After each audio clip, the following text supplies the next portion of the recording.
Singer Pravasthi. So నేను ఇప్పుడు ఈ వీడియో చేయడానికి కారణం పాడతీగ సిల్వర్ జూబ్లీ సిరీస్లో జరిగిన ఇంజస్టిస్ అంతా ఎక్స్పోజ్ చేద్దామని. మీ అందరికీ తెలుసు నేను దానిలో పార్టిసిపేట్ చేశానని. సో అక్కడ ఏదైతే జరిగిందో అదంతా నేను ఇక్కడ క్లియర్గా చెప్తాను వీడియోలో. స్టోరీస్ పెట్టాను, చాలా మంది థౌజండ్స్ ఆఫ్ రిప్లైస్ వచ్చాయి స్టోరీకి ఏం జరిగింది అని. సో దీనిలో అంతా నేను క్లియర్గా ఎక్స్ప్లెయిన్ చేస్తాను. మిస్ అవ్వకుండా లాస్ట్ వరకు ఈ వీడియోని చూడండి. సో ఈ వీడియో చేద్దాం అనుకునే ముందు చాలా మంది ఆపడానికి వచ్చారు నన్ను ఈ మ్యూజిక్ ఫీల్డ్ నుంచి. బికాజ్ నీ కెరియర్ ఎఫెక్ట్ అవుతుంది, నీకు మంచి ఫ్యూచర్ ఉంది, ఎందుకు పాడు చేసుకుంటున్నావు అని చాలా మంది ఆపడానికి ట్రై చేశారు. కానీ నేను ఇంకా డిసైడ్ అయ్యాను నాకు మ్యూజిక్ ఫీల్డ్ కి సంబంధం ఉండదు అని. బికాజ్ ఇంత ఇండస్ట్రీస్ జరిగేటప్పుడు నాకు ఉండాలని లేదు. పాడతీగ రియాలిటీ షోస్ అనే కాదు, దాని బయట కూడా చాలా జరుగుతున్నాయి. I make a different video for that. కానీ ఈ వీడియో మాత్రం ఓన్లీ ఫర్ పాడతీగగా. సో నేను డిసైడ్ అయింది అందుకే. చాలా ఇండస్ట్రీస్ జరుగుతుంది అండ్ ఎవరు కూడా nobody should suffer all that. అందుకే నేను ఈ వీడియో చేస్తున్నాను. ఆల్సో చాలా మంది అడిగారు అసలు ఈ సీజన్ కి ఎందుకు వెళ్ళావు, అసలు మళ్ళీ ఎందుకు వెళ్ళావు పాడతీగకి, సూపర్ సింగర్ లో విన్నర్ అయ్యావు కదా అని చాలా మంది పెట్టారు. ద రీజన్ ఇస్ యాక్చువల్లీ నేను 2017లో ఎస్పీబీ సార్ ఉన్నప్పుడు పాడాను. చాలా చాలా బాగా జరిగింది ఆ సీజన్. అసలు ఎలాంటి ట్రామాటిక్ ఎక్స్పీరియన్స్ అవ్వలేదు, చాలా హ్యాపీగా సాగిపోయిన సీజన్ అంతా కూడా. అప్పుడు డైరెక్టర్ శాస్త్రి అంకుల్ ఉండేవాళ్ళు అండ్ ప్రొడక్షన్ హౌస్ కూడా డిఫరెంట్ ఉండేది అప్పట్లో, ఇప్పుడున్న ప్రొడక్షన్ కాదు. సో అది చాలా పీస్ఫుల్ గా చాలా బాగా జరిగింది ఫైనల్స్ వరకు కూడా. అండ్ నాకైతే చాలా ఐవ్ లెర్న్ సో మచ్ ఆ సీజన్ లో, చాలా బాగుండింది. సో అదే ఎక్స్పెక్టేషన్ తో ఈ సీజన్ కి వచ్చాను. ఆల్సో ఎక్స్పోజర్ వస్తుంది కదా అని. సూపర్ సింగర్ విన్నాక నాకు అంత ఆపర్చునిటీస్ ఏం రాలేదు. సో దీనిలో చేస్తే వస్తుంది కదా, ఎక్స్పోజర్ ఉంటుంది కదా అని ఒక థాట్ తో వచ్చాను. అండ్ దానిలో తప్పేం లేదు కదా. సో ఆ ఒక్క థాట్ తోనే నేను ఈ సీజన్ కి వచ్చాను. కానీ అంతా ఆపోజిట్ జరిగింది. సో మొన్న థర్డ్ షెడ్యూల్ షూట్ అయింది. టాప్ 12 లో నన్ను ఎలిమినేట్ చేశారు. యాక్చువల్లీ ఫస్ట్ షెడ్యూల్ నుంచి కూడా చాలా జరిగాయి. అప్పుడే నేను క్విట్ అవుదాం అనుకున్నాను, బట్ కాంట్రాక్ట్ సైన్ చేశాను. So I had no option. మీరు అనుకోవచ్చు ఎలిమినేట్ అయింది కాబట్టి ఇదంతా ఇప్పుడు కోపంతో చెప్తుందేమో అని. కానీ కాదు, ఉన్నప్పుడు నేను చెప్పలేను. కానీ ఎలిమినేట్ చేశాక నాకు ఆ ధైర్యం వచ్చింది అంతా చెప్పడానికి. సో జడ్జెస్ గురించి కానీ అక్కడ ఆ ప్రొడక్షన్ వాళ్ళు ఎలా ట్రీట్ చేశారని కానీ నేను అంతా దీనిలో బయట పెడతాను. సో నేను ఒక గుడ్ థింగ్ తో స్టార్ట్ చేస్తాను. పాడతీగలో ఒక good thing orchestra. Krishna uncle వాళ్ళు ఆ సీజన్ లో ఎవరైతే ఉన్నారో వాళ్ళే ఈ సీజన్ లో కూడా ఉన్నారు. వాళ్ళు మాత్రం చాలా సపోర్ట్ చేశారు, అందరితో ఒకేలా ఉంటారు. అండ్ మెంటర్ శ్రీనివాస్ సార్, ఆయన కూడా నన్ను ఎప్పుడు కూడా you are the most talented అని మొన్న కూడా నాతో వచ్చి చెప్పారు. సో వీళ్ళిద్దరికి మాత్రం I'm very very thankful. They are my favourite people. So this is the only good thing Padutha Theeyaga ఈ సీజన్ లో. సో ఫస్ట్ నేను జడ్జెస్ దగ్గర నుంచి స్టార్ట్ చేస్తాను.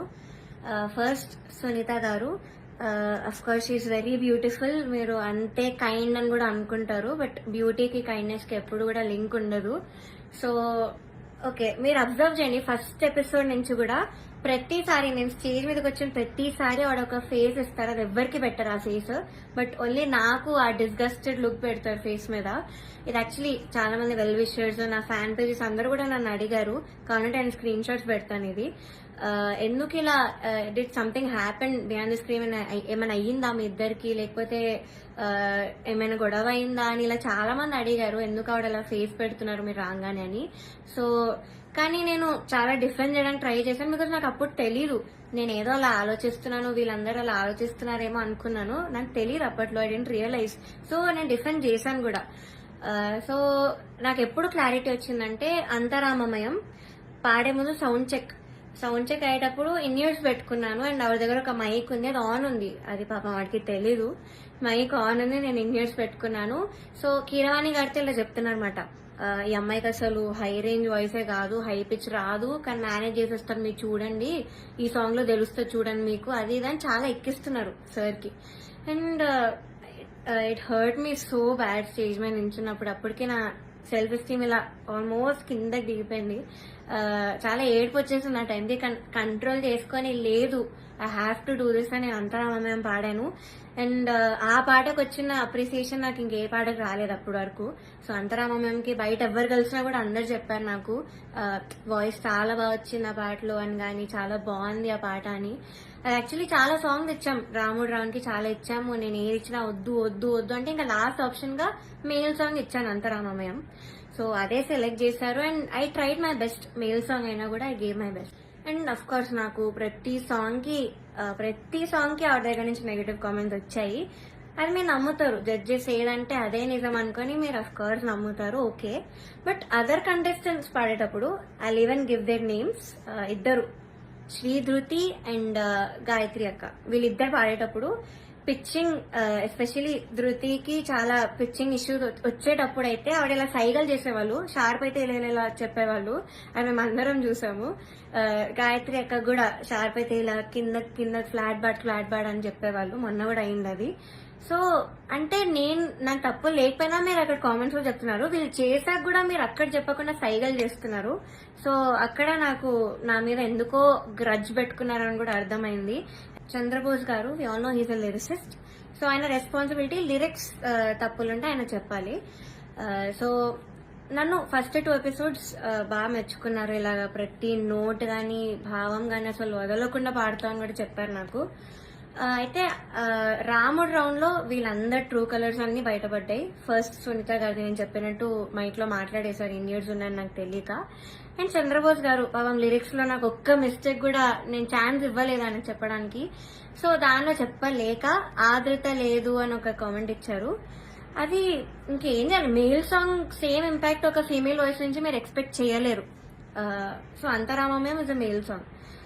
సో ఇంకా లిరిక్స్ లో చెప్పలేక ఎందుకు ఇంకా క్రియేట్ చేసుకొని చెప్పడం నాకు అర్థం కాలేదు.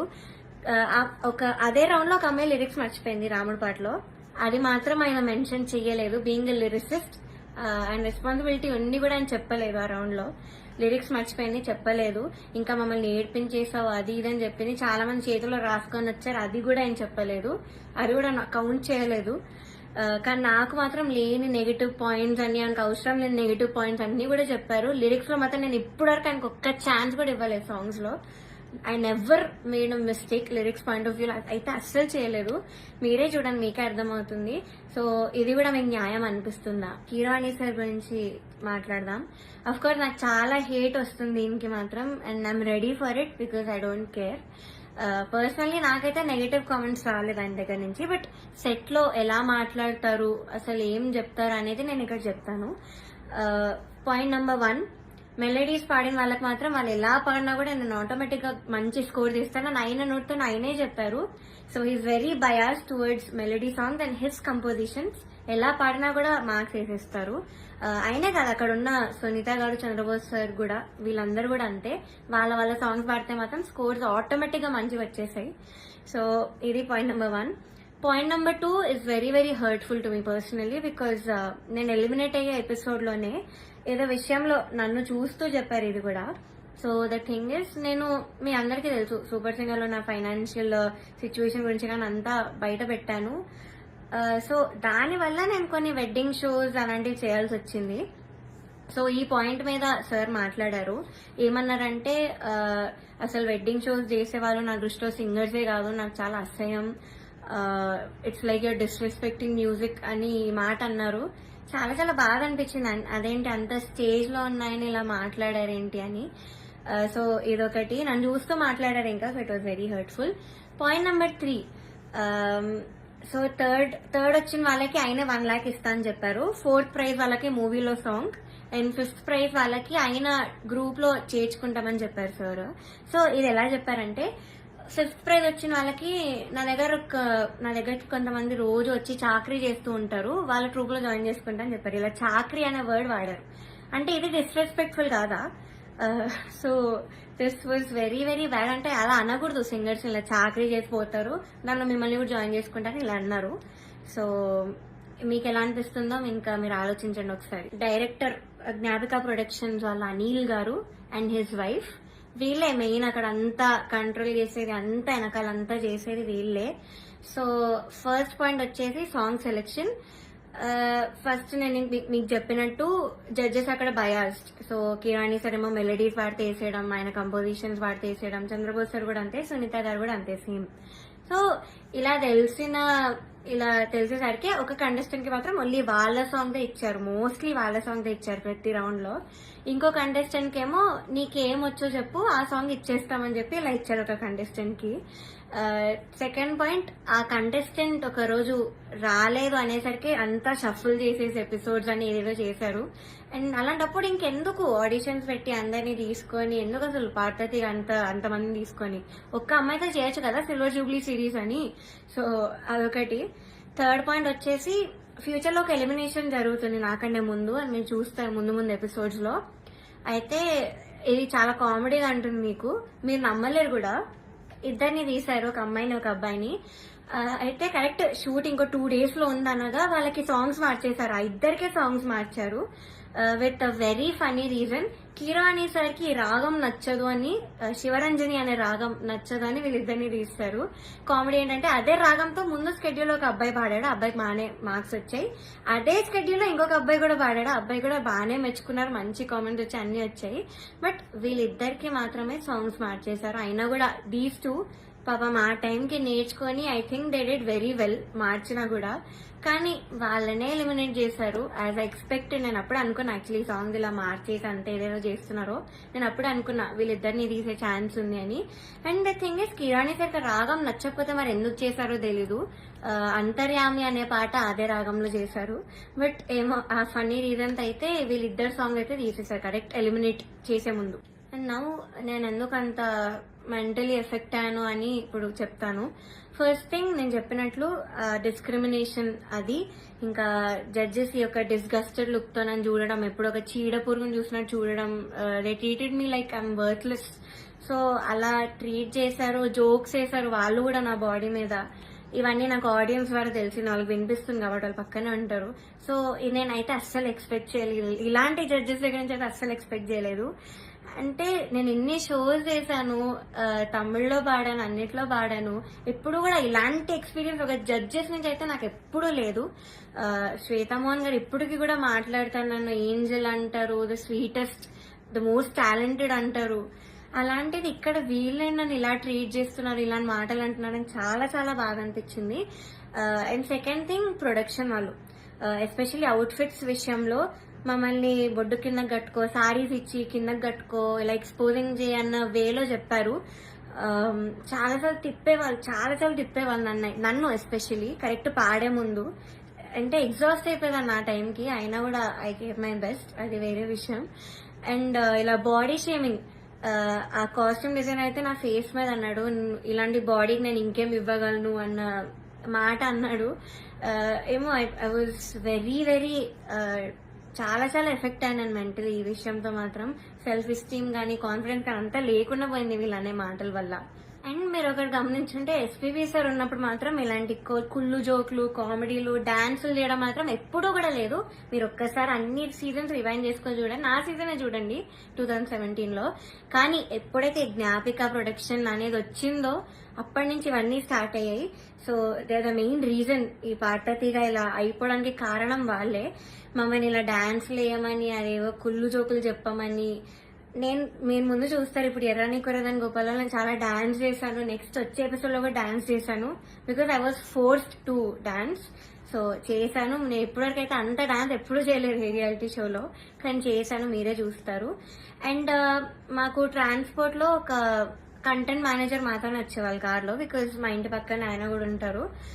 సో సేమ్ వెహికల్ అయ్యేది. అండ్ ఆయన ఏం చెప్పేవాళ్ళంటే పర్ఫార్మెన్స్ చాలా ఇంపార్టెంట్, మీరు డల్ అప్పట్లో కాదు, మీరు అలా నించొని పాడితే ఎవరు చూడరు, అది అని ఆయన అన్నారు. And one more thing is, Janaki అమ్మ రౌండ్ జరిగింది. మీ అందరికీ తెలుసు నాకు జానకి అమ్మకున్న బాండింగ్, నా పోస్ట్ కూడా ఉంటుంది అక్కడ ఇన్స్టాగ్రామ్ లో. సో అన్ని ఫొటోస్ ఉన్నాయి నా దగ్గర, ఆమెతో అంత ఎక్స్పీరియన్స్ ఉంది అమ్మమ్మతో, చాలా స్వీట్ మెమరీస్ ఉన్నాయి. అవన్నీ నేను చెప్దాం అనుకున్నా కూడా నేను చెప్పనివ్వలేదు స్టేజ్ మీద. అండ్ నా ఫొటోస్, అంకుల్ ఇలా ఫొటోస్ వేస్తారా, సో నేను ఎక్స్పీరియన్స్ అంతా చెప్తాను, నాకు అమ్మమ్మ గురించి నేను మంచిగా చెప్దాం అనుకున్నాను అంటే కూడా నన్ను ఒప్పుకోలేదు. వేరే కంటెస్టెంట్స్ అందరూ ఫీల్ అవుతారమ్మా అది ఇదని చెప్పి నన్ను ఆపేశారు. బట్ కె రాఘవేంద్రరావు గారి ఎపిసోడ్ అయింది మొన్న స్కెడ్యూల్లో. అండ్ ధృతి is very very close to him. అక్కడ ఉన్న అందరితో క్లోజ్, జడ్జెస్తో కూడా ఆఫ్ కోర్స్. సో అయిన ఫొటోస్, తన ఫొటోస్ మాత్రం వేశారు అండ్ తనతో చెప్పించారు. నేను చేస్తే మాత్రం వద్దని, తను చేస్తే మాత్రం మంచిగా చూపించారు, అంత హైప్ చేశారు. ఇది మీకు న్యాయం అనిపిస్తుందా మీరే చెప్పండి. నౌ థర్డ్ ఫైనల్ స్కెడ్యూల్, అంటే నేను ఎలిమినేట్ అయిన స్కెడ్యూల్. అయితే 4 రౌండ్స్ ఇచ్చారు, 6 గా డివైడ్ చేశారు. కామెడీ ఏంటంటే కొంతమంది క్లాసికల్ రౌండ్, కొంతమంది కాలేజ్ రౌండ్ అంట. ఒక చెత్త రౌండ్ ఒకటి పెట్టారు, దానిలో చెత్త పాసిబుల్ సాంగ్స్ అన్ని ఇచ్చారు, అంటే సింపుల్ గా పాడి పడేసేవి. దానికి క్లాసికల్ రౌండ్ కి మార్క్స్ కి కంపేర్ చేశారు. ఇదొక కామెడీ విషయం ఈ స్కెడ్యూల్లో. మీ అందరికి తెలియాలి కాబట్టి చెప్తున్నాను అంత క్లియర్ గా. సో ఇది జరిగింది. ఓకే, నేను ఎన్నో రాత్రులు వస్తాయి పాడండి డ్యూయట్ రౌండ్ లో, which is Ilaiyaraaja sir and SPB sir round మాట. వాళ్ళ బర్త్డేస్ వస్తున్నాయి కాబట్టి ఈ రౌండ్ ఇచ్చారు. డ్యూయట్ రౌండ్ వేరే ఒక అన్నతో పాడాను. అయితే ఇదైతే I did very very well. Especially orchestra నుంచి చాలా అప్లోజ్ వచ్చింది ఈ పాటకి. నా హై నోట్స్ మీద ఎక్కువ మెచ్చుకున్నారు, చాలా బాగా వచ్చింది, వాయిస్ లో చాలా బాగుండింది, చాలా హాయిగా ఉండింది మైక్ లో. ఆ రోజు వింటుండే సిస్టమ్ లో చెప్పారు ఆ రోజు స్టేజ్ మీద. నాకైతే పక్కకు పిలిచి కూడా చాలా మంది చెప్పారు. కానీ సునీత గారు ఆఫ్ కోర్స్ మళ్ళీ అదే కామెంట్, నీకు రేంజ్ లేదు, నీకు హై నోట్స్ రావు, నీకు స్కేల్ ఎక్కువ అయిపోయింది, యూ ఆల్వేస్ స్ట్రగుల్, మనం దీని మీద మాట్లాడుకోవాలి అని చెప్పారు. I don't think so, because నేను ఎన్ని షోస్ చేశాను. ఎందుకు మన ఎస్పీబీ సరే నన్ను మెచ్చుకున్నారు అప్పుడు పడతదిగల నా హెడ్ వాయిస్ గురించి. అండ్ మన సూపర్ సింగర్ లో శ్వేతా మోహన్ గారు అన్ని లాంగ్వేజెస్ లో పాడారు. ఆవిడ సుజాత మోహన్ గారు అన్ని లాంగ్వేజెస్ లో పాడారు. ఆవిడ నన్ను మెచ్చుకున్నారు. ఇలాగా నీది బేస్ రేంజ్ వాయిస్ అయినా కూడా నువ్వు ఎంత బాగా పాడుతున్నావు, అసలు తెలియకుండా ఎంత బాగా పాడుతున్నావు, ఎంత క్లీన్ గా వినిపిస్తున్నా హై నోట్స్ అన్ని కూడా చెప్పారు. తమన్ సార్ కూడా మెచ్చుకున్నాను నన్ను ఈ విషయంలో. కానీ సునీత గారు మాత్రం అదే పాయింట్ మీద చెప్తారు ఎప్పుడు కూడా. సో ఇలా జరిగింది. అండ్ సారేగామే లాస్ట్ నేను ఎలిమినేట్ అయిన రౌండ్ పాడింది Saregama. I think that was the best performance. నా కెరియర్ లో కూడా నేను ఇప్పటివరకు నాకు తెలిసి అంతలా పర్ఫార్మ్ చేయలేదు. వస్తుంది మీరే చూస్తాను నేను ఎలా పాడాను సారేగామే. ఇంకా నాకున్న కోపం అంతా కూడా ఆ సింగింగ్ లో నేను చూపించాను ఆ రోజు. మేడ్ సో మెనీ ఇంప్రూవైజేషన్స్ అప్పటికప్పుడు చేసి పాడాను నేను కొన్ని స్టేజ్ మీద సారేగామేలో. అండ్ ఆ రోజు టాప్ 1 వచ్చిన అమ్మాయి, ఆ అమ్మాయి చంద్రబోస్ గారు పాట పాడింది ఆ కాలేజ్ రౌండ్ లో. సో ఆ పాటలో ఏదేదో ఇంప్రూవైజేషన్స్ చేసింది, అది అవుట్ ఆఫ్ పిచ్చింగ్ ఉండే మోస్ట్ ఆఫ్ దమ్. అది లాస్ట్ లో లిరిక్స్ మర్చిపోయి నానా అని పాడింది. అది ఆయన కామెంట్స్ లో చెప్పకుండా అంతా అయిపోయాక అందరు క్లాప్స్ కొడుతుంటే పక్కన అనిల్ సార్ తో లిరిక్స్ మర్చిపోయింది అని అన్నాడు. నేను విన్నా, నేను అక్కడ అన్నా. అంటే బయటకు చెప్తున్నాడు కాబట్టి, కానీ కామెంట్స్ లో చెప్పట్లేదు, ఆ మార్క్స్ లో కూడా ఆయన చూపించట్లేదు. How great is that. ఇంకొక అబ్బాయి అయితే లిరిక్స్ మార్చేసి ఏదేదో పాడాడు, కామెడీ పాట చేస్తారు. అది కిరాణి సార్ పాటే, అది కూడా అది లిరిక్స్ మార్చేసి ఏదో కామెడీ లిరిక్స్ యాడ్ చేసి పాడేశాడు ఎమోషనల్ సాంగ్. అయినా ఆయన స్టేజ్ మీదకి వచ్చేసి ఆ పాట కోరస్ పాడేసి, ఆయన పాట అంటే అంత ఎక్సైట్మెంట్ వచ్చేస్తుంది ఆయనకి. సో ఆటోమేటిక్ గా స్కోర్స్ కూడా అలానే పడిపోతాయి సేమ్ ఎక్సైట్మెంట్ తో. సో ఇది జరిగింది కరెక్ట్ ఎలిమినేషన్ ముందు అదే రౌండ్ లో. ఇంకా ఎలిమినేషన్ రౌండ్ వచ్చేసరికి ఫస్ట్ చంద్రబోస్ గారు లేచి వెళ్ళిపోయారు. నాకు పని ఉంది, హ్యావ్ టు గో, అది నిజమో కాదో ఎవరికి తెలీదు, బట్ హీ లెఫ్ట్. మంచిగా హ్యాపీగా వెళ్ళిపోయారు ఆయన.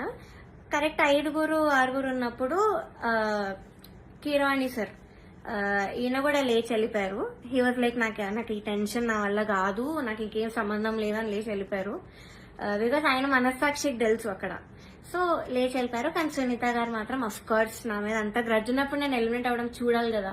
సో ఆవిడ మాత్రం అలానే కూర్చున్నారు, ఎంత ఒక ఈవిల్ స్మైల్ తో ఫేస్ మీద. I still remember that face, నా మైండ్ లో తిరుగుతుంది అది. నేను మాత్రం ఏడుపు కంట్రోల్ చేసుకుంటున్నా, కంట్రోలింగ్ లేదు. ఐ షుడెంట్ క్రై, నన్ను ఇంత టార్చర్ పెట్టారు, నేను ధైర్యంగా బయట పెట్టాలి, దానికి నేను ఏడవకూడదు, నేను మంచిగా ఎలిమినేట్ అవ్వాలి హ్యాపీగా అనుకున్నాను. సో నేను మాత్రం మంచి స్మైల్ పెట్టుకొని నించున్నా. అయితే లాస్ట్ ముగ్గురు ఉన్నాం లాస్ట్ కి. ఒకరు సేవ్ అయ్యారు, నేను ఇంకా ఇంకొక అన్న ఎలిమినేట్ అవుతాము, ఇద్దరం ఎలిమినేట్ అయ్యాము. అయ్యాక నాకు కొంచెం ఐ వాట్ ఎమోషనల్ గా అయినా కంట్రోల్ చేసుకుని వెంటనే ఐ గేవ్ అ స్మైల్. అయితే my mother she saw all of these కదా. సో ముందు నుంచి తట్టుకుంటూ వస్తున్నాం, ఇంకా తన వల్ల కాలేదు. సో మా మదర్ స్టేజ్ మీదకి వచ్చి నన్ను తీసుకెళ్ళిపోవడానికి ట్రై చేశారు అక్కడి నుంచి. ఆ ట్రాఫీ ఇవేం తీసుకోకు, వద్దు వెళ్ళిపోదామని. సో అదే ఎమోషనల్ మైండ్ సెట్ తో సునీత గారి దగ్గరికి వెళ్ళి ఎందుకు ఇంత అన్యాయం చేశారు అని ఇలానే అనింది మా మదర్. బట్ సునీత గారు ఆవిడ రిప్లై మాత్రం నువ్వు వెళ్ళి ఇక్కడ ముందు ఇక్కడి నుంచి దయచేయి అనింది. ముందు ఇక్కడి నుంచి బయటకు వెళ్ళిపో అన్న వేలో ఆవిడ మాట్లాడారు. ఇలానే నువ్వు అన్నారు, which was very very cheap. అసలు ఎవరు ఎక్స్పెక్ట్ చేయరు అలాంటి జడ్జ్ నుంచి ఇలాంటి మాటలు వస్తాయని. నేను కూడా ఎలిమినేట్ అయిన షోస్ కూడా ఉన్నాయి. నేను తమిళ్లో బాగా ఎలిమినేట్ అయ్యాను టాప్ 5 లో, హాఫ్ మార్క్ లో ఎలిమినేట్ అయ్యాయి. అది కూడా అప్పుడు మేమేమి ఇలా ఎమోషనల్ అయిపోయి ఏం చేయలేదు, బికాస్ ఆ జడ్జెస్ అంత బాగా మాట్లాడారు కాబట్టి మాతో. చిత్రామ్మ ఎంత బాగా మాట్లాడతారు, ఇప్పుడు కూడా ఎంత బాగా ట్రీట్ చేస్తారు. ఆవిడ కాల్ చేసి కూడా మాట్లాడాను నేను ఎలిమినేట్ అయ్యాక. మమ్మీతో మాట్లాడారు, మనో సార్ కాల్ చేశారు, మాల్గుడి సుబ్బమ్మ మాట్లాడారు. అలా మాట్లాడతారు కానీ నువ్వు ఇక్కడి నుంచి వెళ్ళిపో, దయచేయి ఇక్కడి నుంచి దయచేయి అని అలా చెప్పారు ఆవిడ. అలాంటి వాళ్ళని మీరు ఇక్కడ ఎంత హైప్ చేసి పైన పెడతారు. I don't understand why. ఇప్పటికైనా మీకు అర్థం కావాలి వాళ్ళ గురించి. కానీ ఎందుకో మీ మైండ్ సెట్ కి ఎక్కదు. నాకు డౌటే, నేను చెప్పేది కూడా మీకు ఎక్కుతుందో లేదో. కానీ నేనైతే అంత ధైర్యంగా బయట పెట్టాను, బికాజ్ నేను ఈ కెరియర్ వదిలేద్దామని డెసిజన్కి వచ్చాక నేను ఇవన్నీ బయట పెడుతున్నాను. బికాజ్ నాకు ఇంకా రావు ఆపర్చునిటీస్, ఎందుకంటే పెద్ద పెద్ద నేమ్స్ తీసుకున్నాను, వీళ్ళందరూ మేము చెప్పాను కాబట్టి నాకు ఇంకా ఉండదు. ఈ మ్యూజిక్ లో నాకు ఇంకా ఎలాంటి ఛాన్స్ అనేది రాదు. నేను అది డిసైడ్ అయ్యే ఇవన్నీ పెట్టాను. ఈ వీడియో చేయడానికి మెయిన్ రీజన్ వచ్చేసి మీరు ఇదంతా చూసి ఇప్పటికైనా రియలైజ్ అయ్యి ఇలాంటి ఫ్రాడ్ షోస్ అన్ని కూడా చూడడం మానేసి, ఆ స్పాన్సర్స్ కూడా స్పాన్సర్ చేయడం మానేసి బ్యాన్ చేస్తారని ఒక హోప్ తో నేను చేశాను ఈ వీడియో. అండ్ నాలా చాలా మంది సఫర్ అయిన వాళ్ళు ఉన్నారు, కానీ ధైర్యం లేక కెరియర్ గురించి ఆలోచించి చాలా మంది మాట్లాడకుండా ఆగిపోయారు. నేను మాత్రం కెరియర్ వదిలేస్తున్నాను కాబట్టి ఇదంతా చెప్తున్నాను కెమెరా ముందు ధైర్యంగా. సో జడ్జెస్, మీరు ఆ సీట్ లో కూర్చున్నప్పుడు మీకు ఒక రెస్పాన్సిబిలిటీ ఉంది, జస్టిస్ చేసే ఒక రెస్పాన్సిబిలిటీ. కానీ మీరు అది చేయకుండా మీ ఇష్టం వచ్చిన వాళ్ళని తెచ్చి మా అమ్మాయివే నువ్వు, నేను బుడతల బ్యాచ్ నుంచి నువ్వు అప్పటి నుంచి చూస్తున్నాను అది ఇది అని చెప్పి ఇవన్నీ చేసి మీరు సరస్వతి అమ్మవారిని అవమానం చేస్తున్నట్టు, మీరు షేమ్ చేస్తున్నట్టు, ఇన్సల్ట్ చేస్తున్నట్టు సరస్వతీదేవిని. సో మీరు ఇలా చేసే పని అయితే ప్లీజ్ డోంట్ సీట్ లో కూర్చోకండి. ఇంకా చిత్రమ్మ, ఎస్పీ శైలజమ్మ, మనో గారు వీళ్ళు ఉంటే ఎంత బాగుంటుంది ఆ ప్లేస్ లో, ఎంత బాగుంటుంది ఆ జడ్జ్మెంట్. సో అది మాత్రం చేయకండి, because what all you doing is injustice. మాలాంటి లైఫ్ తో ఆడుకుంటున్నారు. ఇలా మాకేం పవర్ లేదు, మనీ లేదు, we can buy anybody bribes ఇచ్చి గిఫ్ట్స్ ఇచ్చి మేము అవేం చెయ్యలేము. నాకు అందుకే ఆపర్చునిటీస్ కూడా రాలేదు. వచ్చినవి కూడా ఇలాంటి కొన్ని క్యారెక్టర్స్ మధ్యలో వచ్చి లాగేసుకున్నారు అన్ని ఆపర్చునిటీస్. సో దయచేసి ఇలా ఒక లైఫ్ తో ఆడుకోకండి. మీకు అంత ఇన్జస్టిస్ చేయాలంటే అలా కూర్చోకండి, అసలు జడ్జెస్ సీట్ లోనే కూర్చోకండి. వాళ్ళు వేరే వాళ్ళని పెట్టుకుంటారు, ఇలా చిత్రామ్మ ఇలాంటి వాళ్ళని ఏదో ఒకటి చేసి పెట్టుకుంటారు. That is the right thing to do. So ఇప్పుడు నేను పెద్ద పెద్ద పేర్లను పాయింట్అవుట్ చేశాను, అంతా ఎక్స్పోజ్ చేశాను, ప్రొడక్షన్ ఎక్స్పోజ్ చేశాను,